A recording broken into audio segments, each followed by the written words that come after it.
Hi guys, welcome to another episode of Another Fat Guy Cooks. I'm your fat guy, Andy Baker, and today we're going to be making pizza.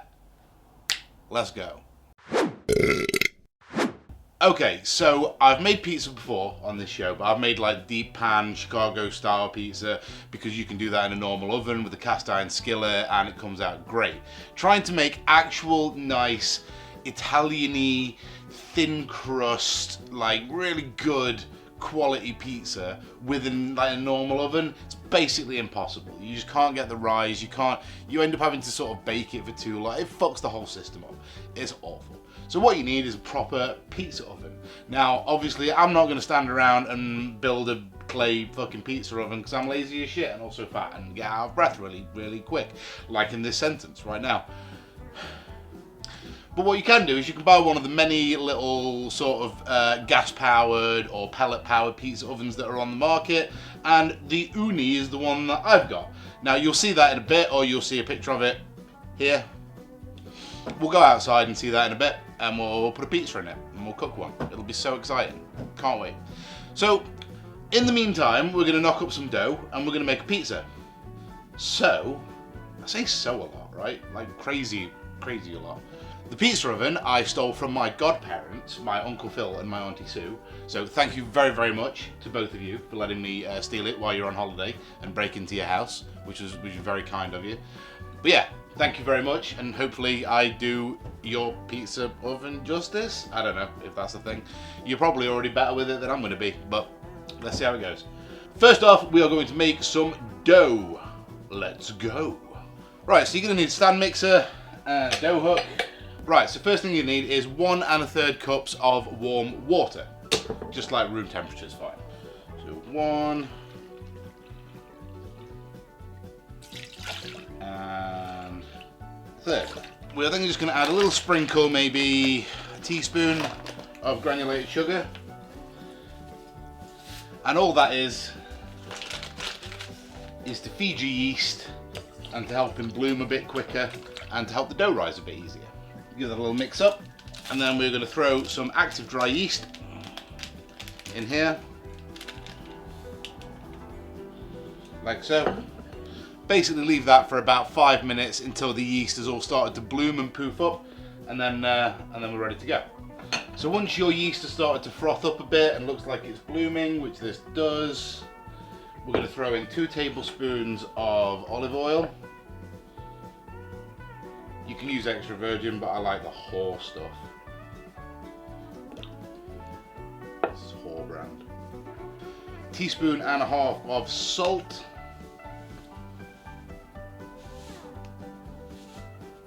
Give that a little whisk around. And then you want to add 3.5 cups of all-purpose flour, or like fine 00 flour, whatever you want, just plain flour. Okay, and then stick it in your stand mixer, stick it on low, and let it go for about 5 minutes. You should know that you'll know that it's working properly and that you've got the right amount of dough and stuff when you can see that the dough is pulling away from the sides of the bowl and is cleaning the sides of the bowl as you go. It should still be sticking slightly, but then pulling away.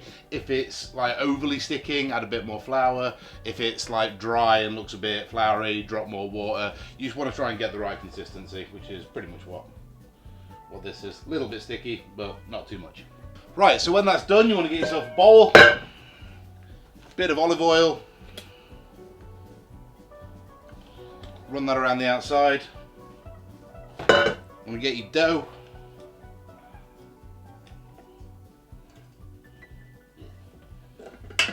It's okay if it's still a little bit sticky.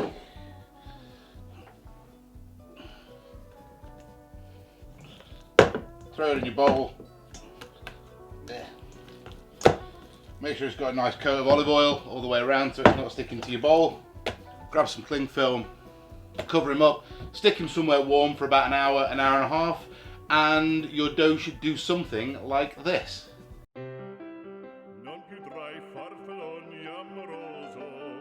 notte giorno di torno girano delle belle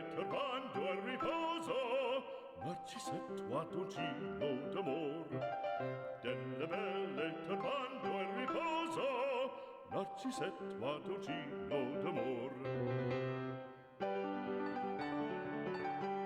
Non più avrai questi bei panacchini, quel cappello leggero galante, quella chioma, quell'aria brillante, quel vermiglio d'one. Okay, so once your dough's risen and about doubled in size, then we're going to take some flour.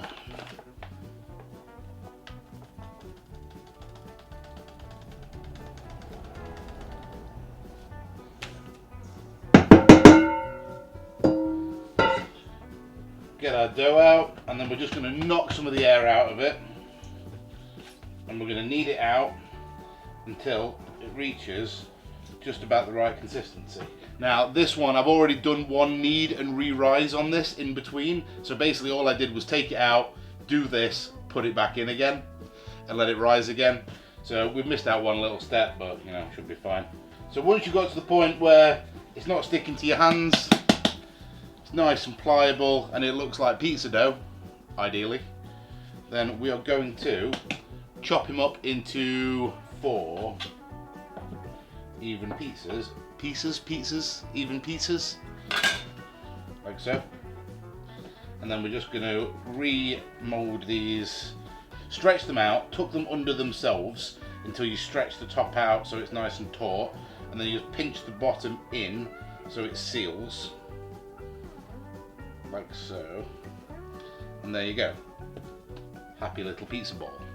And once these are done, you can freeze these, refrigerate them, whatever, they last for fucking ages, as long as you keep them wrapped in cling film so they don't dry out, then they keep for a while.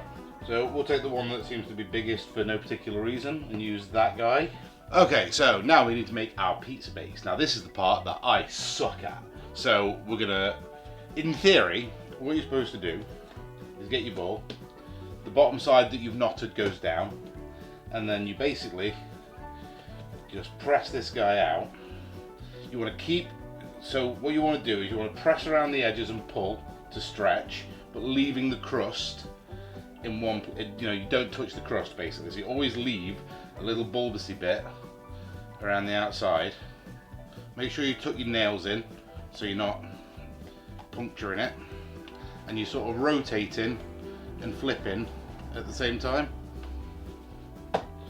As you can see, it does stretch, but it does it pretty slowly. And you can also hold it up to the light and see where the weak parts are, like see where it's torn there. So you just pinch that together, stick it back there.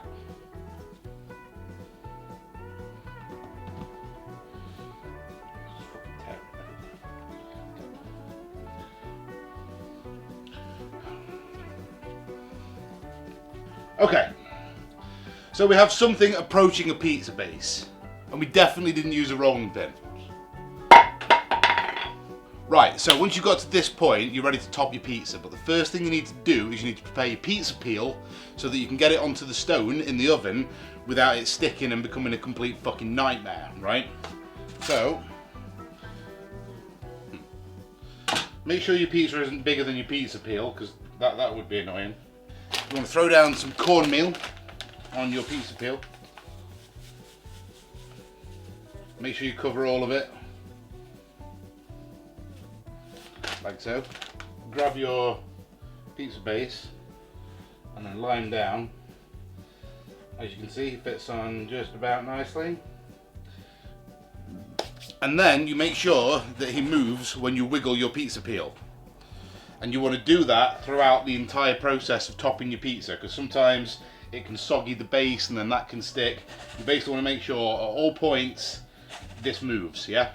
Okay. Okay, so what I have here, which is incredibly hot and is radiating heat, so yeah, really fucking hot, is pizza stone. Now, I've had that in the oven for the last like hour, 2 hours to get that really, really hot before I put it in here, because you want to make sure you get a nice crisp on the base. Okay, so this is the pizza oven. This is the Ooni, gas powered. If you want to look inside, you can see how the flames come up at the back and go over the top. Creates a cool little concave pizza-y thing. Gets the thing up to like 700 degrees. crazy hot, which is what you need for a proper pizza. Okay, now the oven's prepped and heating up, we're gonna get our pizza ready. So again, always make sure pizza still moves on the peel. Now, I could be a smart arse and make my own pizza sauce, or I could just use this chili, tomato and garlic sauce from Aldi, which is cheap as shit and tastes really good and is basically perfect pizza sauce. So we're just gonna use this. Now you wanna make sure when you're spreading this, you're getting all of the pizza wet a little bit apart from the crust. Because what this does is it stops all the inside from rising as well. So you want to make sure you get a good coverage, but obviously try not to get any on your crust. And then our toppings. So we're going to do some chorizo, some mushroom, and some little spicy reds, drop red peppers, whatever they are. Yeah, it should look good. So we'll start loading it up with the toppings. I don't know if anybody else has heard this before, but I was once told that boiling mushrooms smells like semen. I don't know if that's a thing anybody else knows, but down in the comments, does your semen smell like boiling mushrooms? Let me know.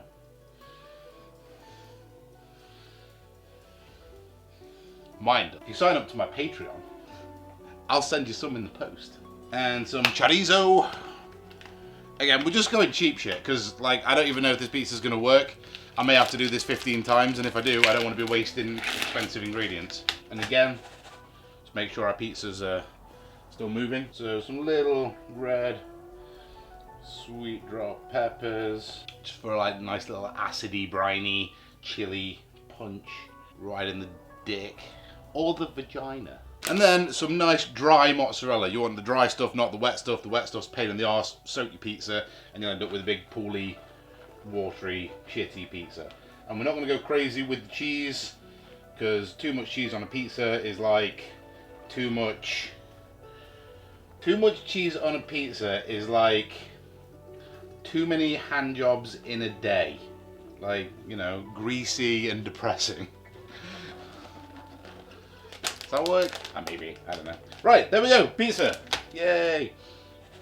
Still moves. Grab a couple of nice big basil leaves, and then we're going to hit him with a little bit of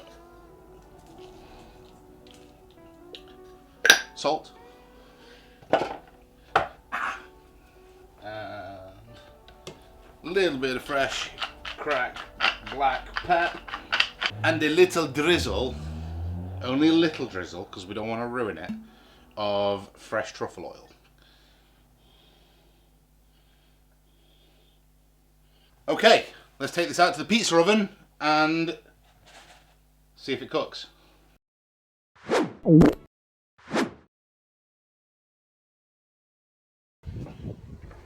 Okay, so we're going to throw this in and we're going to keep a real good eye on it because this cooks crazy quickly and we don't want to burn it, right? So we're going to throw this in and then we're going to keep an eye on it. About halfway through, we're going to pull it out, give it a twist, put it back in again, because I think this thing heats a bit more from the back than the front. And then we'll see how we go. We'll try not to burn it. Really scared about the basil. I think that's just going to disappear, but we'll see how it goes.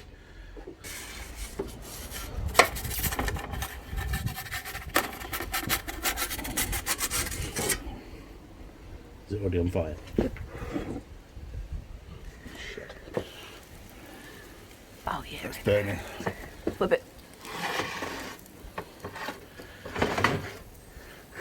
Fuck's sake. Alright, so, as I guessed, towards the back, a little bit burny. So we're just going to turn this around.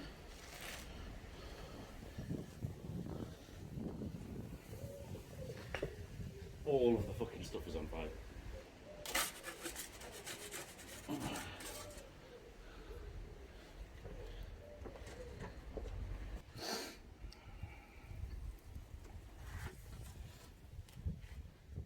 Okay, stop.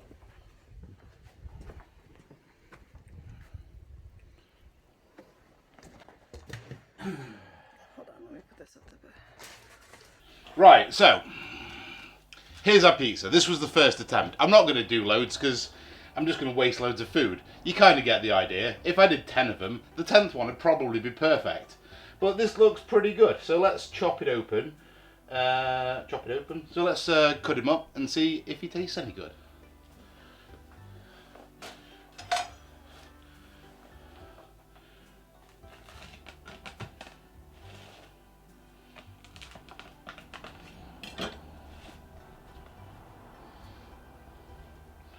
So nice brown on the base, which is nice. I think you should be able to see that. Let's try them out.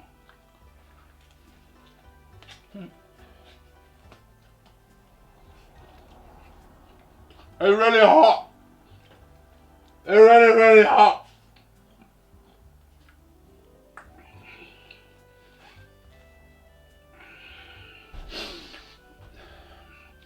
Okay.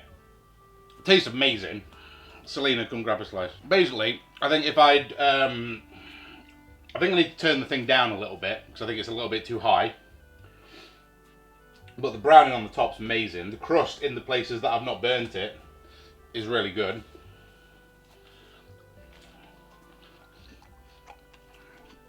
Toppings are great.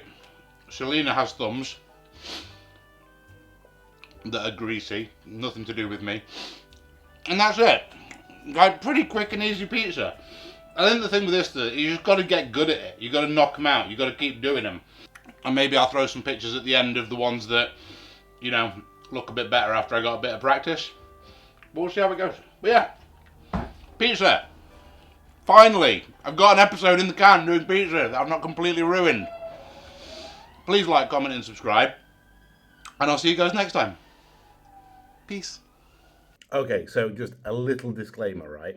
The reason why we had so much trouble with the burning is because I didn't use the correct pizza stone. I used my own pizza stone and not the one that was supposed to come with it, which is a lot thicker, which means that obviously it's a lot higher, closer to the top, which means it burnt more. I also had it on way too fucking hot. I completely fucked it up. So I don't want to say like that Oonie thing's not good, because it is. It can do really well. It can make good pieces. You just have to actually read the instructions and use the correct equipment, which I didn't. So, you know, I'm shit, the Oonie's good. Let's all move on. Bye.